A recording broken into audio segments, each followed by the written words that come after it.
Ubisoft's The Division on consoles is an interesting proposition for a couple of different reasons.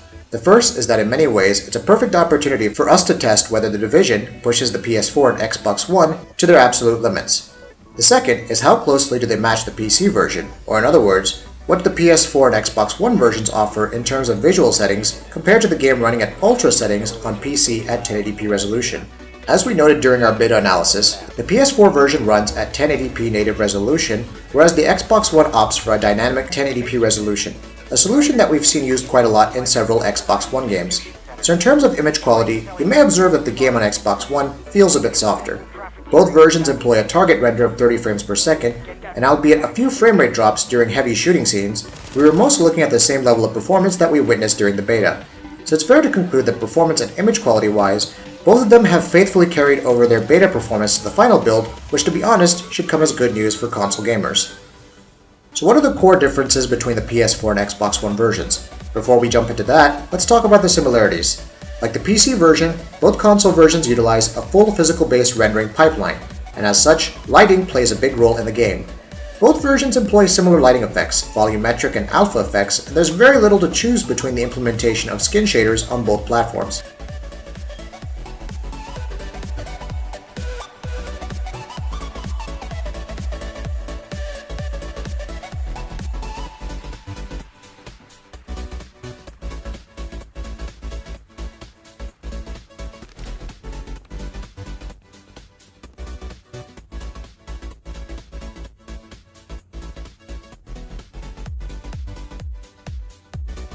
Both also utilize a post-processing anti-aliasing solution in the form of SMAAX1 for removing unwanted jaggies, resulting in surprisingly crisp image quality, and just like the PC build, this solution goes through a temporal AA pass, which improves AA even further.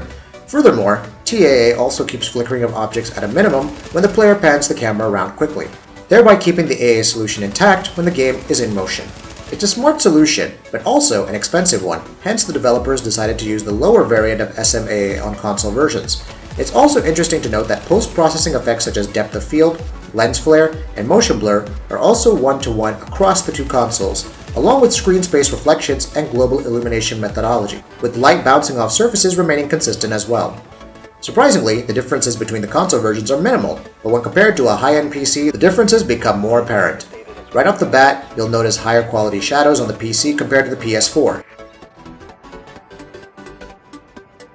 Further differences include better ambient occlusion and self-shadows on the PC build, whereas on the PS4 and Xbox One, shadows are self-casted, but they come at the cost of dithering. Draw distance is similar across both versions, but with the PC build, you can adjust it even more thanks to the extra streaming distance parameter. Level of detail is generally similar on both versions, but the PC version takes the lead here with superior object detailing. This is one area where the Division on PC really differentiates itself compared to the PS4 and Xbox One. Pop-in is somewhat minimal on the PS4, and it seems that the Xbox One version suffers from texture streaming issues at times. If we have to state an estimate, the console versions range from medium to high settings of the PC build, which is quite decent given Ubisoft's ambition with the game. We also wanted to briefly talk about the graphical options in the console versions. If you remember, the beta was supposed to be a taste of the graphical parameters that the final build would have. The PS4 and Xbox One beta versions allowed players to change the sharpness along with chromatic aberration. But then a week or two later, we reported that a Ubisoft developer confirmed that the final build will have more options, such as improving frame rate performance by playing with the lighting settings. At the time, this statement was quite confusing, because there's no way that a game was going to run automatically at 60 FPS on consoles by just changing a few parameters. Secondly, the game itself is locked to run at a target 30 FPS. So either this is something that was dropped earlier in development, or this is merely a case of miscommunication, or Ubisoft are going to patch it in later on. Technically speaking, we see no reason to have such options since the game's target is not to render the image at 60 FPS.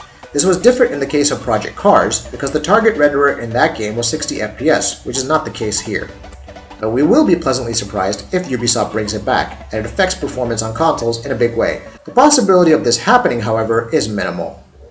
So which version is superior? The answer is pretty obvious. If you have high-end hardware which surpasses the recommended requirements, then the PC version is the way to go. Superior draw distance, excellent level of detail, better AA solution, and support for 60 FPS put it beyond what consoles can offer. On the console front, there is very little to choose from. Yes, there are differences between them, but those are so minuscule that an average player won't even notice them. The Snowdrop Engine is off to a great start, and it will be interesting to see how Ubisoft develops it and makes it even better. Ubisoft have expressed interest in using this engine for their other titles, and there is massive potential here.